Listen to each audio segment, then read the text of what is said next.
आयशा, आयशा तू कुठे आहेस? आयशा, आयशा थांब थांब. आयशा, आयशा टेरेसकडे जाते. आयशा, आयशा थांब. तू इथे काय करतेस? आयशा, तू या बिल्डिंग मध्ये काय करतेस? तुला यावेळी तुझ्या घरी असायला हवं. आयशा,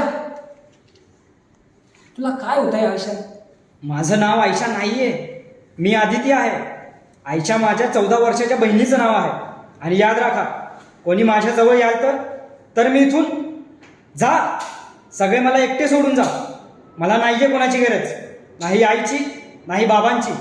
जा तुम्ही, जा, नाहीतर मी इथून उडी. आयशा, आयशा तू आयशाच आहेस. तू स्वतःला आदिती समजतेस. आदितीचा मृत्यू 16 वर्षापूर्वीच झालाय.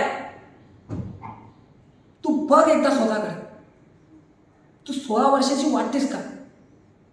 बघ एकदा नीट बघ. मी आयशा नाहीये नाहीये नाहीये, मी अदिती आहे. अदिती, तुम्ही का मला माझ्या बहिणीच्या नावाने बोलवता आहात? तुमचं डोकं सुद्धा खराब झालंय का? तुमचं सुद्धा म्हणजे काय? आयशा, तुम्ही सगळे मला वेडी समजता ना. माझ्या डोक्यावर परिणाम झाला. मी तुमच्यासारखी नॉर्मल नाहीये. लोक म्हणतात तुमच्या घरात मनोरुग्ण आहे का, त्यामुळे माझ्या घरच्यांची समाजात नाचक्की होते ना. काय मीच कारणीभूत आहे त्याला? मी ते कारणच संपवणार. मी अदितीलाच संपवणार. अच्छा, म्हणजे तू स्वतःला आदिती समजतेस, जिच्यामुळं तिच्या घरच्यांना तोंड दाखवायला लागणार आहे.